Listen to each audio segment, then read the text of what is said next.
trato privilegiado a las empresas de energía del Estado que establece esta recién aprobada reforma constitucional en materia de sectores estratégicos en detrimento de los inversores privados, puede terminar costando muy caro a México en la revisión del Tratado de Libre Comercio con Estados Unidos y Canadá en el 2026, pues las contrapartes podrían exigir a cambio otras ventajas, lo advierten analistas. Vamos a platicar con César Hernández, él es socio director de Publius, fue también subsecretario de Electricidad.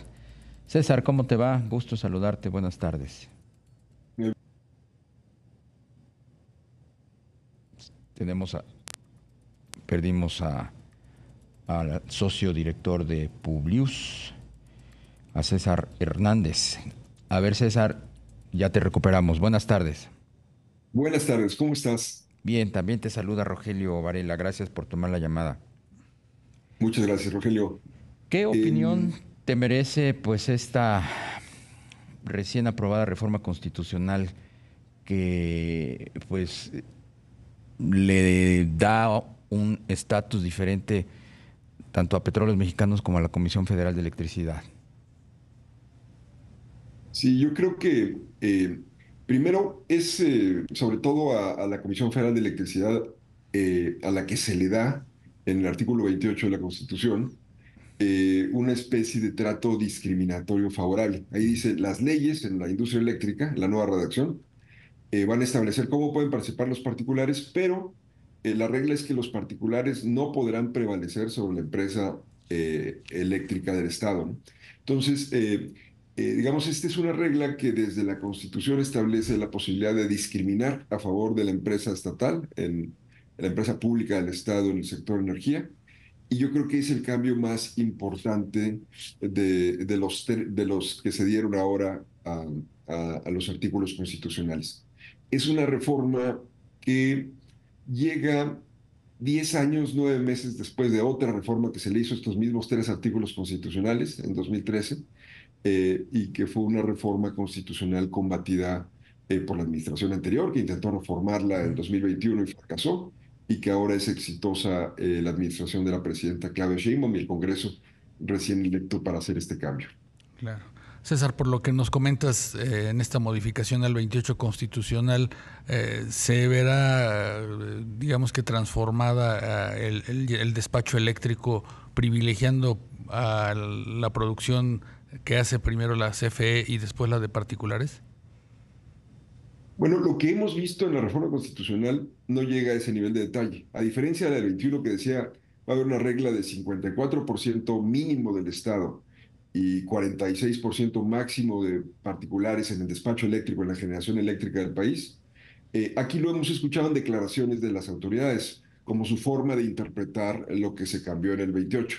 Sin embargo, el cambio en el 28 da para darle ventajas a la empresa del Estado en el despacho eléctrico, pero también para darle ventajas en tarifas de porteo, ventajas a la hora de obtener permisos, interconexiones, en todo lo que es la regulación del sector eléctrico. Esta regla de no prevalencia que se establece en el 28 puede ser utilizada para favorecer a la empresa del Estado sobre las empresas particulares que participan en ella. Lo cual estaría en flagrancia contra las disposiciones del Tratado de Libre Comercio. O sea, va a ser fácilmente cuestionado México a la hora de la revisión. Totalmente. Digamos, el artículo todavía vigente, hasta que se publique en el Diario Oficial la reforma actual, es un artículo que quedó consolidado cuando se negoció el TEMEC. Entonces, una de las reglas del Tratado México-Canadá-Estados Unidos, México-Estados Unidos-Canadá, del TEMEC, es que una vez que le das beneficios a los inversionistas de un país, ya no los puedes disminuir. Si los disminuyes, si haces una reforma, tú eres soberano y puedes hacer reformas, lo que pasa como consecuencia es que tienes que compensar la pérdida de beneficios para estos inversionistas. Entonces, evidentemente va a ser uno de los puntos que van a poner en la agenda de revisión del TEMEC. De hecho, ya la pusieron, o sea, ya hay comunicados de todas las más grandes asociaciones de empresas de Estados Unidos, tanto el sector energía como el sector de manufactura, etcétera, diciendo que tienen preocupación por esta reforma. En ese momento, cuando la presentaron, era un propósito de reforma. Hay también comunicados de congresistas. Ayer se presentó uno de los miembros más influyentes de la Cámara Baja estadounidense. Entonces, sí es un tema, digamos, no es una especulación, es cierto que ya está sobre la mesa y que va a ser reclamado en esta revisión programada del TEMEC. Claro.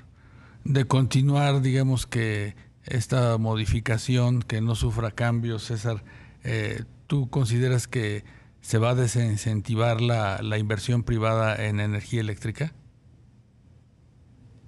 Yo creo que ya se desincentivó con la mera amenaza de la reforma. Lo que hemos visto en el sector es que muchas de las inversiones que se estaban dando, que se estaban planeando, que se estaban anunciando, eh, digamos, han estado sujetas a una estrategia empresarial de esperar y ver. Por lo pronto, vamos a esperar y ver. El país es un país grande, prometedor, tiene la nueva presidenta un compromiso grande con desarrollar energía limpia, energías renovables en el país. Sin embargo, estas reglas no sabemos, es un poco la visión de los inversionistas con los que yo he platicado, no sabemos cómo van a afectar las inversiones que ya se hicieron, los 300 billones de dólares que están invertidos por inversionistas extranjeros en el sector energético, ¿cómo se van a afectar con este cambio de reglas? Y dos, las nuevas reglas para inversiones, porque se ha hablado mucho de algunos esquemas, digamos, de financiamiento de proyectos donde participen los privados de la mano de la empresa pública, no sabemos cómo son. Entonces, yo creo que sí hay un efecto de esperar y ver. La propia presidenta habló de que en estos 180 días que habrá para que se publique la legislación secundaria de esta reforma. Van a establecer mesas de diálogo con inversionistas, con las opciones empresariales, etcétera, etcétera. Entonces, pero digamos, yo sí creo que incluso los inversionistas mejor dispuestos a invertir en México, que sí lo sabían y todavía lo sigue habiendo, están prefiriendo esperar a ver, digamos, en qué se traduce lo que se aprobó en el Senado y que se publicará seguramente en el diario oficial o este fin de semana o el lunes mismo. ¿Qué opinión te merecen esas mesas de trabajo que implementó la Secretaría de Economía en la que se le está dando acceso precisamente al sector privado, a los potenciales inversionistas? Yo creo que siempre es muy sano que los proyectos de regulaciones, de leyes, sean consultados y que se incorporen las opiniones de los diferentes actores, no solo de los empresarios, de todos los sectores que tienen interés en cómo se regula una industria. Y la energética hay muchos que están interesados, ¿no? También porque es un tema muy especializado, entonces te conviene, ahora sí que la gente más conocedora te dé su opinión y ya tú puedes tomar o no la opinión, pero es mejor siempre escuchar a los demás. Mi impresión, por lo que vi que pasó en la mesa que se desarrolló entre el Consejo Coordinador Empresarial y quienes llevaban el proyecto de legislación secundaria para la reforma judicial, es que fueron consultas muy, en ese caso, apresuradas y no les hicieron mucho caso.